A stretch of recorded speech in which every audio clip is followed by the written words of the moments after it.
I forgot, but I didn't forget. I'm gonna refresh your memory a bit. I'm gonna start off with letting y'all know Miss Minutes cannot be trusted. Be trusted? She is. Oh my gosh, bro. Yeah. She is evil. And the crazy thing is, as much as we know of Kang's history through comics. We have a couple issues, newer issues, where we saw how he was, how he was a child. That was a good one. That particular. And then he got heartbroken, and then it kind of like messed him up, and then older Kang to young Kang was like, screw all of your love and blah blah blah blah blah. Cool. That's what we know from the comics. What we know now is getting a little mixy. It's getting a little mixy. That's a great way to explain that, mixy. Because I don't trust Miss Minutes at all. I think she's been putting her hand in the pot for way too long. Way too long, bro. Now it's almost to the point like I'm like, is it King that I need to worry about, or is it Miss Minutes that I need to worry about? She's been mind bending everybody. She's been messing with everybody's mind, everybody's thoughts. Everybody, like, I don't like this last episode really made me despise her. Speaking of her, the episode opens up with her and Renslayer at the edge of time. Right. Basically, from season 1 where He Who Remains was last left because Sylvie stabbed him up, and his corpse is still right there. And during this time, Miss Minutes, see what I'm saying? Miss Minutes is dirty. She goes, watch this, and she replays her like a memory or a vision to Renslayer of what is his name?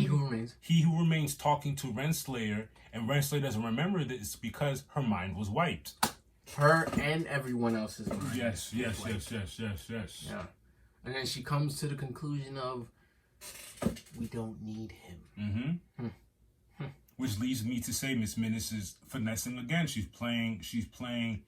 I really can't tell if she's playing for her, if it's a thing of playing both sides. I think she plays whatever benefits her. Yeah. It's not playing. She literally twists. Literally, what makes sense at that moment. Oh, okay. So he's gone. All right. Hey, Renslayer. Wow. I think me and you need to team up. Wow. Yeah. Wow. It's nasty business. Next scene, we into Victor timely moseying around the TVA. He gets ran up on by Loki and Mobius. They convince him to come along because... And B-15. First B-15. B-15 was like, are you? She's shocked. She's like, oh my God, are you?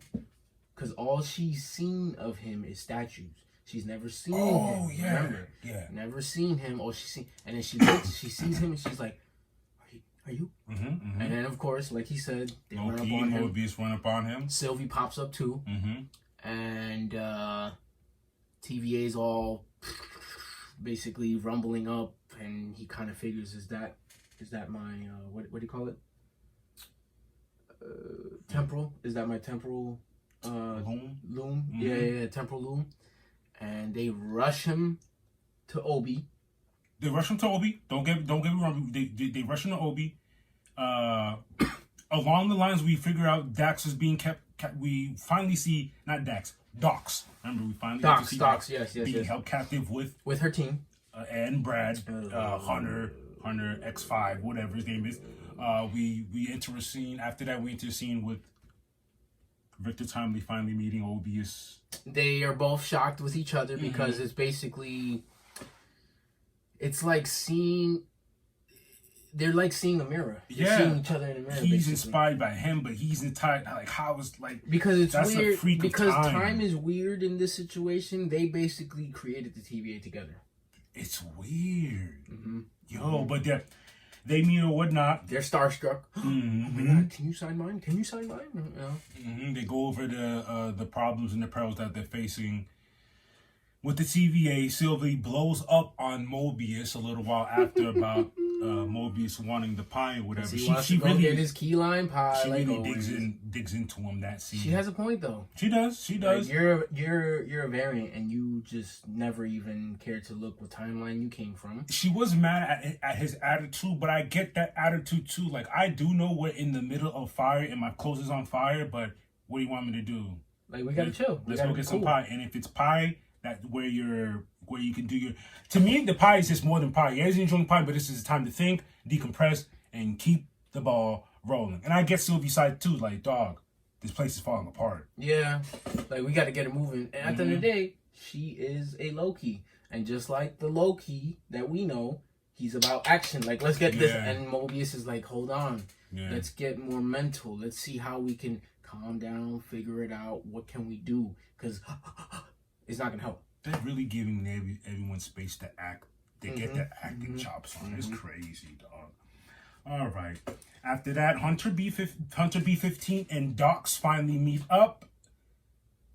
Hunter gives her an offer because Docs, at the end of the day, it's funny how everyone's lives parallels in the TVA.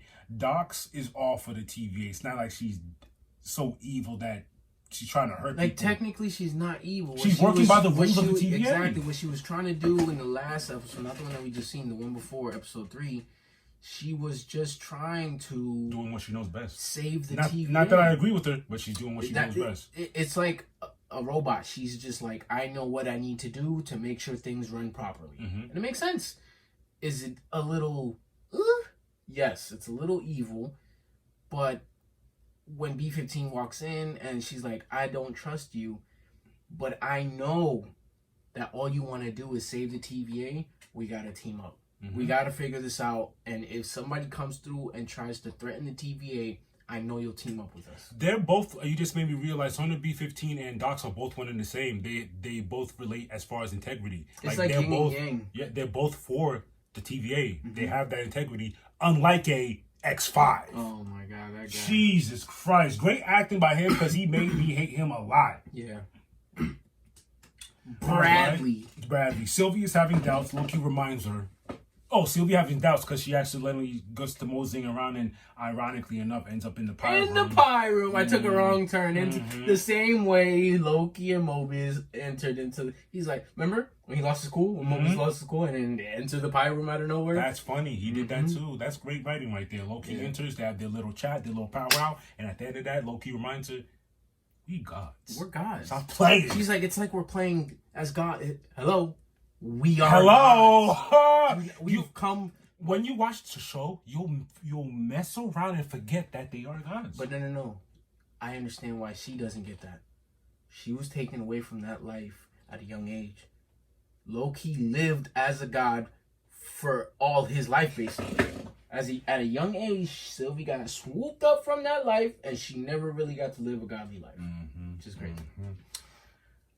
Sadly, we go back to Docs and we have Renslayer entering the room with. Oh my goodness, this is where it gets nasty because this is a real nasty episode. This is where Miss Minutes really shows her disgusting side, bro. The way they made her facial expressions and her mannerisms in this episode was very disturbing. Very disturbing. Renslayer offers a deal to Docs. Docs, her team, and Brad has Docs has integrity. He's like, no, I'm not riding with you. And that's... No, she goes, I wish you could see the bigger picture. And then she goes, seeing what you're doing is making me see the bigger picture. Like, you're not in. And that literally seals her fate. And then that was a grimy scene. Like, that was... I can't hate X5, aka Brad, any more than I do now. You gotta go way out of your way for me to help you. Like, you gotta go, Brad. I don't even want you pruned. Him grimacing. I don't want him pruned because pruned you go someplace good. I want you done. Like done. Edge of the timeline, whatever. Like, you don't deserve to go back to your Brad life. You're done, bro. Get out of here. That was foul. And we get B15 finds the remains of Docs and her crew. OB figures out that the temp pads are. Did that whole chocolate hot chocolate scene piss me off, dog? Why was that so important? I don't know. Why was he so reluctant? I don't know. I want to say that's gonna matter later on, but I'm going ahead of myself.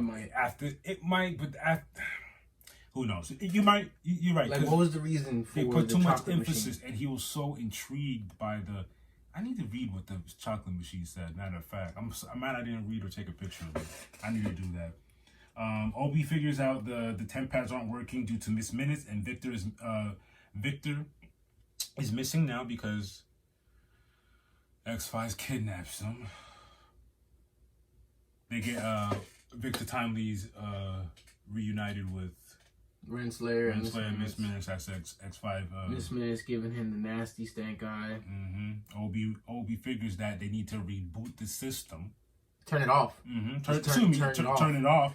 And then they do that. And I like that the last minutes of Miss Minutes is saying, wait, I gotta tell you something. You'll never be nasty. Oh my goodness. Nasty. Crazy. Oh man. Yep. Yeah. And at the end, it gets busy. I'm glad.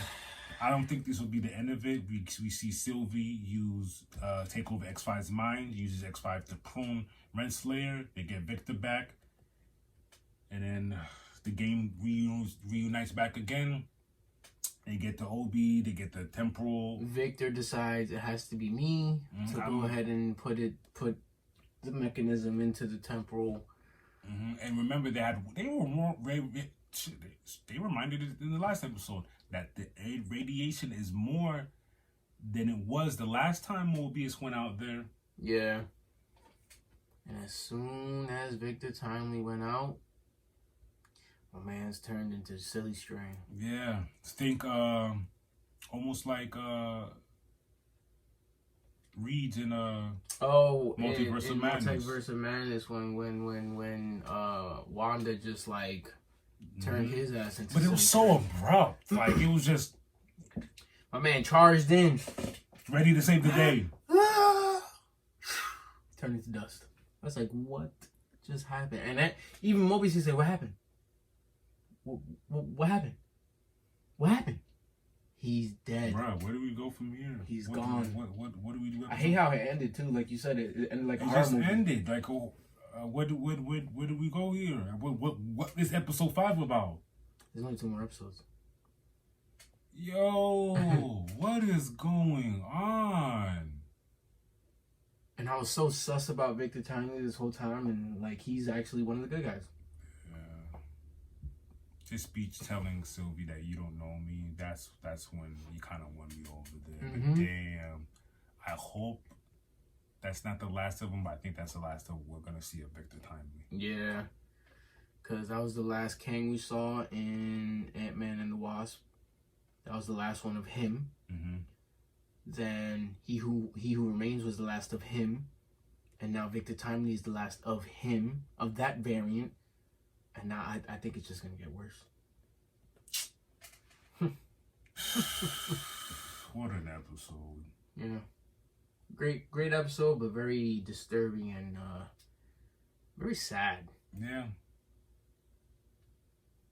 I guess that's it for Marvel. F Miss Minutes. F Miss Minutes. We out. That's it for Marvel for now.